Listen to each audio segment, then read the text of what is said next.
Hey guys, thanks for tuning in. So finally the flight review for the Phantom 4. I know it's taken me a while to do this review, but had a failed vision sensor. These guys weren't working, and I also lost it in a sugarcane field, so I had to go and retrieve it. The sensors weren't working before that though, so I went ahead and returned it to DJI. It took a few weeks to about a month to go through that whole process, but got it returned, and it seems like they probably just replaced the entire guts of the craft, and it's all working good now. So I'm gonna go ahead and do the review on the Phantom 4, the flight review version. Got my tablet here all hooked up and plugged into the controller with the sunshade. I'll have the links down in the description of where you can get the Phantom 4.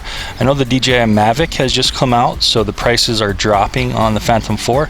So now may be a good time to check this one out. Anyways, we're gonna be recording in 1080p on this camera. I'm not gonna record in the 4K, even though this does do 4K. Just for editing purposes, I'm just going to do 1080p on this. I'm also going to record the screen here so you can see what's going on the screen there, and then I'll also have the commentary as usual with my mic as I fly. So let's go ahead and put this through all of its paces, use up the whole battery in this flight test, and then we'll do a quick little pros and cons at the end. So let's go ahead and power this thing up. Okay, so first thing you want to do is turn on the controller. So short tap and then hold the controller, and then we want to turn on the Phantom 4, short tap and hold, and it's going to power up. Everything's going to initialize, and on the screen here we immediately have a connection. It knows it's a Phantom 4 from the previous configuration, and we should be ready to go. So what I'm going to do is put this little white box here where we took off from on the ground, and that should be an indicator for when we do a return to home. We'll be able to see how accurate the return to home is. So anyway, we're all set, ready to go. I'm gonna go ahead and press camera there on the Phantom 4. So I'll have the recording of this up on the screen, as well as the video from the Phantom 4, and then this video as well. So anyway, everything looks good. I already did a compass calibration previously, and 97% in the aircraft, and then the remote control is 77%, so that should be pretty good. What we're waiting for is satellites. It looks like we already have 17 satellites. You can see there on the top left of the screen, and it's safe to fly GPS. You can see that the map down here, let me just click on that. You need like a data connection. I did not preload this map. If you kind of load the map up and do this previous to your flying with a data connection, this tablet doesn't have a data connection. So if you previously kind of go to the area you're going to fly and zoom in and out on the map, it'll put the Google map in the cache, but I didn't do that, so I'm not going to be able to have the map on the background, unfortunately, on this one, which is not really a big deal, but just to let you guys know, that's what you have to do. Anyways, we can see a bunch of things here on the screen, and we can see some zebra lines, some zebra stripes on the screen as well, and that's just overexposure indicator. And with this little right roller, that's how we can dim or brighten up the camera as we're flying. So anyway, without further ado, let's stop wasting battery power and let's go ahead and launch this thing. So first thing I want to do is go ahead and start recording on the craft. So we should be recording in 1080p, 30 frames per second on the camera on the drone. I'll have that on the screen as well. So I'm going to do both sticks to the bottom middle.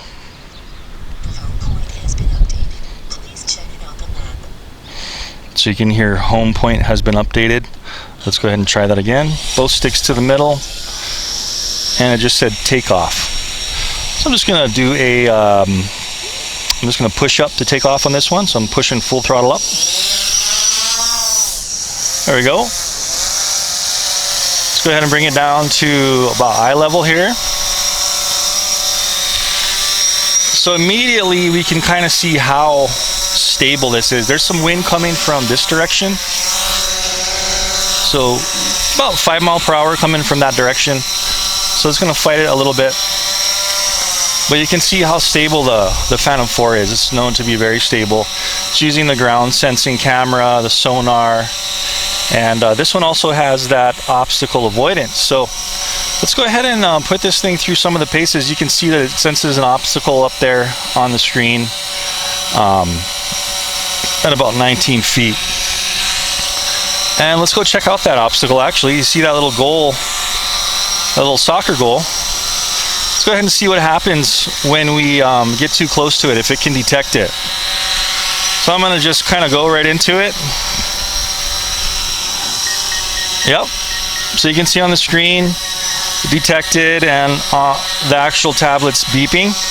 So if I push forward, it's not going forward. So it did detect that little obstacle. So those are the obstacle avoidance cameras. Let's go ahead and check out the stability. It's in GPS lock. This is GPS mode, regular standard GPS, where all the sensors are going to be working. And let's just let it hover here for a second, do our little walk around.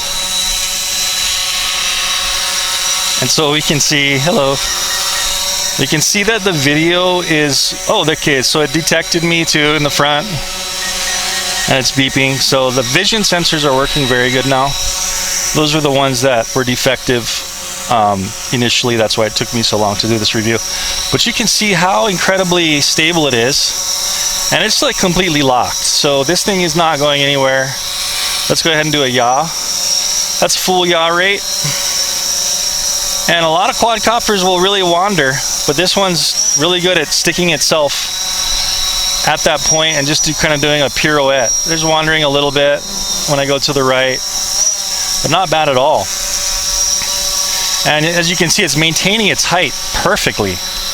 And that's because it's using the, that vision sensor on the bottom, as well as the sonar, to make sure it locks its height. I think it uses that sensor for about, I don't know, is it 30 to 50 feet, and then it switches to pure barometer for altitude.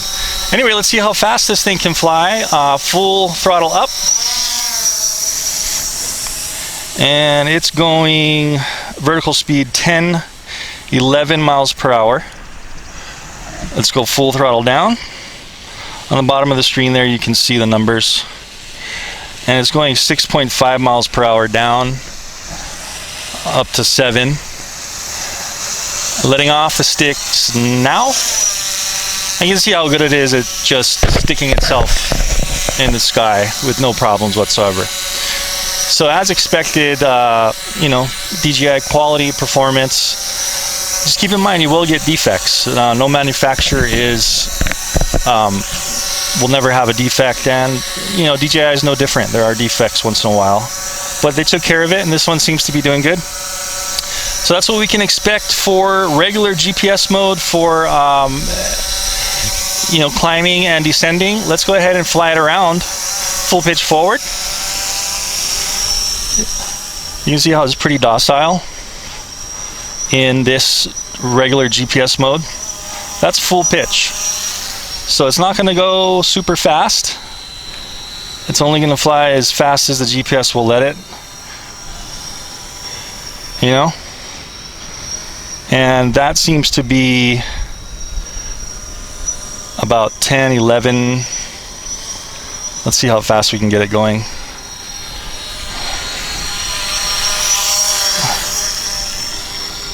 12, 13. Looks like it might be going like 13 miles per hour, maybe a little bit faster once it gets up to speed. So it's pretty slow at accelerating in regular GPS mode. But this is the regular GPS mode, and now what I'm going to do is switch into sport mode. So sport mode is this little button here. We're going to flip it to the middle.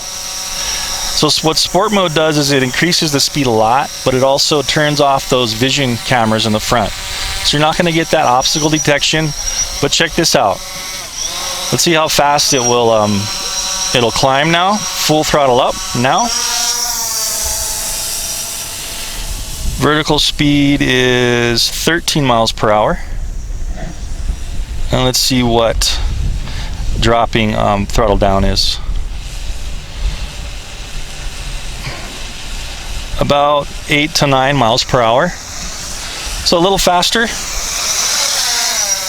can see it getting a little squirrely there because it was coming down so fast, but let off the stick and it just stopped itself almost immediately, maybe a couple feet. So that's what we can expect for, you know, sport mode in ascending and descending.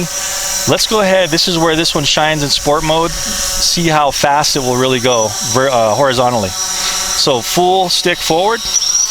Look at that.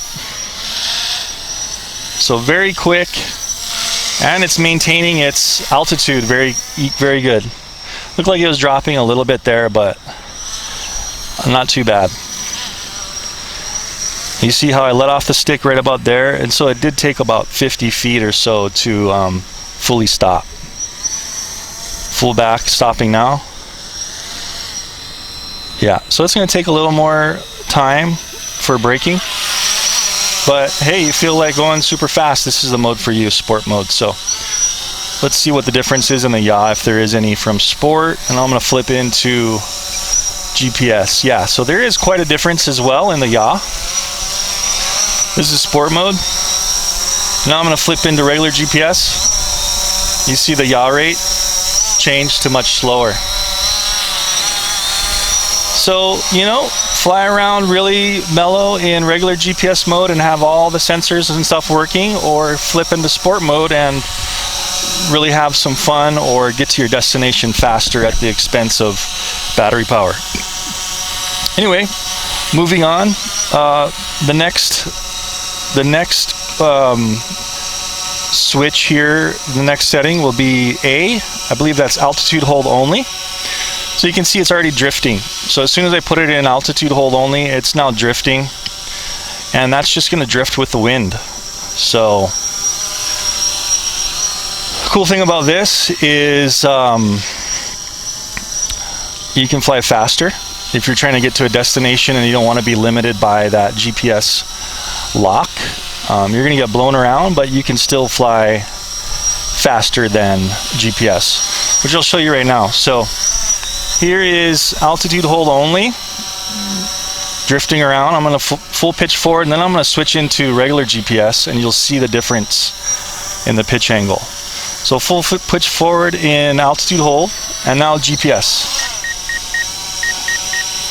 Oh, that was kind of weird. It actually just stopped itself and then had a vision beep, but I think because it was facing the ground or something. Anyway, so full pitch forward, you see the pitch settings, way different in regular GPS and the other sport and altitude hold. Okay, so let's try some of the advanced functions. Now I know the sun is getting a little low in the horizon, so not ideal conditions for like follow me and stuff, but let's try them anyway. Let's go ahead and first of all pitch this camera down, and that's with the left dial here. So camera pitching down, that's facing the grass. There's my foot there. And facing forward. So it locks at a perfect 90 degree on each forward and downwards. So cool. Let's try something kind of funny. Let's try to just run into ourselves and see if it senses ourselves here. So I'm going to get right in front of the camera and kind of risk myself and just see if it'll stop, which it should. So I'm going to go full pitch forward. Sensing me. Whoa, didn't even sense me. That's funny. And that's probably what we can expect from the sun. So you see the sun was there and it didn't detect me. It didn't stop. So let's try that again with the sun to its back and make sure we're in regular GPS mode, which we are, and full pitch forward now. So it saw me. You see I still have my finger on the full pitch forward, and it stopped. So you know that's going to work as long as the sun's not directly in front of the camera, it seems. Alright, so let's try some other functions here. Now this thing does you know, all kinds of advanced functions. I don't think I'm going to be getting to the automated flight in this review just because I don't have the map. I'll make another video with automated waypoint flight for the Phantom 4 coming up here soon. I'm looking at the top. I have 53% battery power left, so you know, that's already pretty low. And I will, at the end of this video, after the battery is spent, I'll go ahead and throw the time up there at the end in our pros and cons. After I review the video, I'll just have it flash up on the screen. Anyway, so let's see what else we can do. So I'm gonna go into this side button here. You see this like little controller with a blue circle over it. By the way, on the bottom left, that's like a radar. And on the screen there, you're seeing a little bit of glitch once in a while. You see those color lines, and that's kind of a known problem with FPV. Once in a while, you get that kind of weird stuff. So I'm going into intelligent flight mode. You gotta say agree to the terms. And here's all the stuff we have. You see that little pink bar there that just showed up on the screen? That's gonna happen once in a while with these Wi-Fi FPV deals. I'm not sure what that is. It's just like data glitching. But at least you can, you know, see where you're going and what you're videotaping, what you're videoing. So we were in normal now. You see that controller is in blue. And on the bottom, I'm going to do active track. So the bottom left to that, I'm pressing active track. And so now, what we should be able to do is like click on ourselves. And you see how I'm drawing a box around myself here? And I'm gonna let go. So aircraft too low. Okay, so we need to pick it up. There we go. So I just went up and it didn't touch anything, and it pitched the camera down and it centered me automatically no matter where I'm moving my drone. So I'm gonna go ahead and I went to the right. So that will basically mess up the active track, obviously. If you know, roll to the right and get yourself out of the area. So I just tapped on myself again, and now it found myself. I'm going to click OK. So it should be actively tracking me. So let's go ahead and walk and see how it follows. So it's just spinning. And as you can see, it's gonna try to keep that distance. So if I start walking back, it should keep the distance that we started the active track at. So it's doing very well. And that's as expected with this Phantom 4 because it's, you know, that's the technology it has. Let's see how it does kind of into the sun a little bit. I've heard that this one may have a little hiccup when you're facing into the sun. Let's see how it can deal with this. Seems to actually be doing really good. So no hiccups yet, facing into the sun. It seems okay, just gonna kind of walk around, see what happens when we go towards it. Let's see what it does. So it's pitching down, it's spinning, well that's neat. Oh, so it basically, it did that because there's an option where you can allow the drone to back up in active track, and I did not enable that option, so it's just gonna stop. It's not gonna back up. But there is an option where you can have the drone back up. I didn't want to do that because, you know, you could have it back up into something, and so I'm not going to enable that. But you can see as I came back in the camera, it locked back onto me and I didn't touch anything or press anything. I've got my hands off the controls. I'm just letting it track. So very good. Let's see what happens if we go into the shadow. You know what I mean? If we go into the shadow, will it still track us? Yeah, behind this little fence.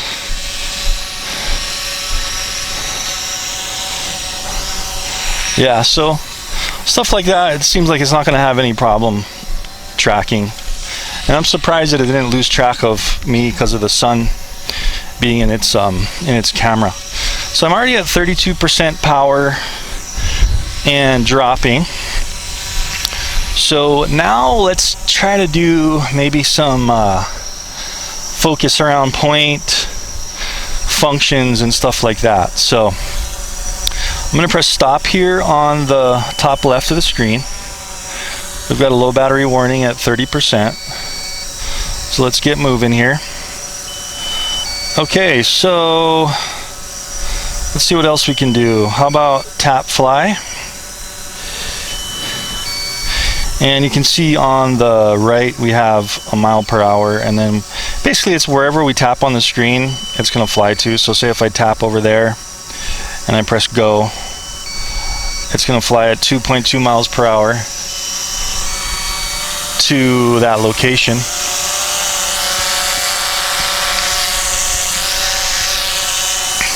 Let's see where it stops, if it does stop or what.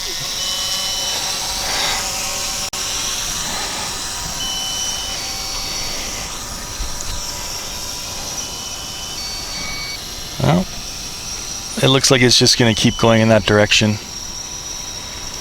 Anyway, let's just get out of that. I'm basically just going to turn. I did a yaw to the left and it's still moving. So it looks like you have to press stop on the left there, and it will just stop in that location.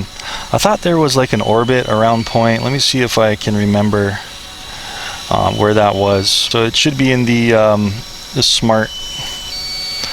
There it is. Okay. Point of interest. Let's see how this works before our battery dies.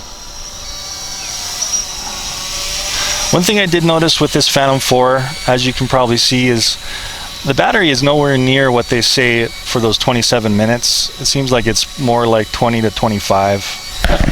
So their battery ideal flight time is pretty far off as far as what DJI says it is. And most quads are like that. Anyway, point of interest. Clicking on that. Point of interest. Fly the craft to above the point of interest and set the position as the POI. So I'm going to go right on top of us. Looks like we got to do this. Okay, so we're directly above. Apply. What do I have to do? Go higher? Okay, I have to go higher. Okay, so I'm canceling the return to home. It was going to return to home after 7 seconds. So it looks like I have to go above 15 feet, 16 feet to do the point of interest. Now I'm going to apply it. Fly the aircraft away. So I'm going to fly back. Looks like you got to be at least 20 feet. And now I'm going to press start. Let's see what it does. Okay, so it won't do that because the battery's low. So, you know, a little bit of a safety precaution. It seems like if you're that close to yourself, it should be able to still do a point of interest with a low battery, but it's not going to do it. I do have another battery in the back, so I might just go ahead and pop that in to do our point of interest. Anyway, okay, so the battery is getting low. We bypassed the return to home. It senses when it has enough battery to get home, and it would have automatically returned to home, but I canceled out of that. So let's go ahead and do a return to home now. And the way I'm going to do that is I'm just going to press this button here. See this home button on the controller? So I press and hold it. And it just said go home. So it's going to climb to the designated elevation of whatever you set to return home. So it looks like it's already landing right there where it hit 10%. So it's not even going to return to home on this one. So you see how it's automatically landing by itself? So it looks like when it hits 10%, it's just going to auto land. Anyway, let me go pop in another battery. That was not enough time at all to show you all these functions. So here we go. Let's go ahead and launch again. In this case, I'm going to go ahead and launch with this button. You can see how the screen is a little weird. I'm not sure what that's from, but that's the wireless FPV transmission. You can expect it to do that sometimes. Taking off, pushing this button on the left, and then we're sliding to take off. It starts up the propellers, and it's just going to auto launch and stop at about chest height, 3.9 feet. So there we go. So let's try some of the features that we couldn't do. And the first thing is going to be our point of interest. So let's basically get up here high enough. Okay, directly underneath. Let's go ahead and go into our smart modes and then go into point of interest. Okay, we're the right altitude, and now we have to go away from us about, let's say about right there, and start and apply. Okay, so let's see what happens. So it's gonna already automatically go clockwise, so it's having a point of interest around us, but the camera is a little too high, so I'm going to center us in the shot just by moving the pitch of the gimbal. And so now it should be keeping us in a pretty middle center position. Let me just walk to the left just a couple paces and get directly in the middle. So, you know, that's how you do your point of interest. We basically set our point, go directly over it, and then you pull back on the stick and set how far back you want it to start to orbit. So it's just going to do that all day until the battery runs out and it goes into return to home. And we can always adjust this by, you know, pulling back, making a wider circle. We can do a faster point of interest, or we can slow it down by pressing the opposite way it's traveling. Let's try to go full pitch to the right and see how fast of a point of interest we can do. So you see how this is real time, and you can see how fast that's going. So that's pretty neat. It looks like it's losing me out of the center just a little bit. Anyway, and then on the right we have all of these things. We can adjust our height by pressing up while we're doing point of interest. So kind of a cool tool for somebody that wants to do you know, semi-professional video. All right, so, and then you can also pause it. Point of interest paused. And let's go back down here. So pretty much those are all the modes I want to do right now. We tried the tap to fly, we did the active track, that worked pretty good. All that stuff worked a-okay. You know what I would kind of like to do is see if I can track a car, if there are any cars around. So let me just fly up here for a minute. Looks like the video is getting a little weird. You can see how the video was getting a bit glitchy there for a minute.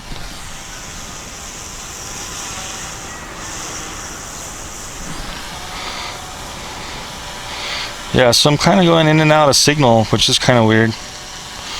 Anyway, let's go back into normal mode.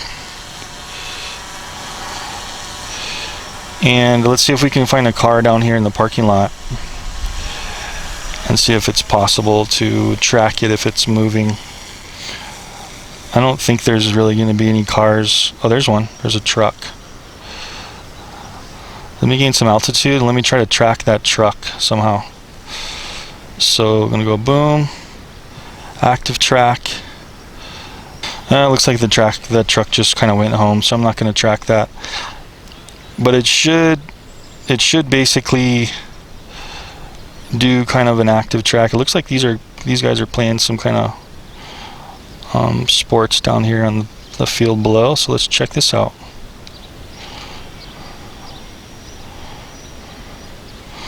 That's kind of cool.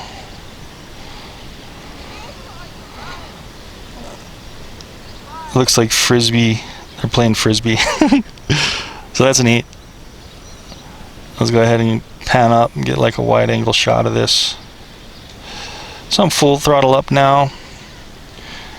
So that's pretty cool. You know, those guys are playing frisbee football, I think that is. Anyway, some of the cool things we can do. And we can see on the screen there that, you know, a little bit of a glitchiness in the FPV and stuff. So that's a little bit of a con there. And we can see that we have our zebra lines there indicating that it's a little bit bright for the camera, so we can roll our right finger and we can make the camera darker or lighter. Okay, so you also have that option. You should be seeing that. Actually, I think I forgot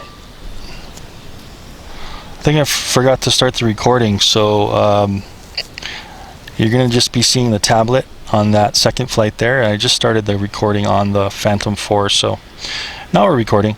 So anyway, that's what we can expect. Let's get up here a ways. We still got 70% power. Let's see if we can get kind of some horizon of Maui. So look at this. So a little bit of a con. The video is looking really garbly, and I'm only 560 feet away from myself. So, you know, if anything, that's kind of a con in my book. You're getting garbly video. There we go. So you can see how we're facing the sun, and all those zebra lines are showing us what's really bad and washed out. Anyway, here we are on the island of Maui. Just going to do a quick little panoramic of where we're at, up on the side of Haleakala Mountain. Cool. So facing camera down, and there's those guys playing frisbee golf. Let's go ahead and do a return to home now. So in this instance, I'm gonna press the return to home button here on the screen, and then go ahead and slide it to start the return to home. So I went ahead and said go home, and it's going ahead and taking itself home. And let's see how close to this little white box here it will get.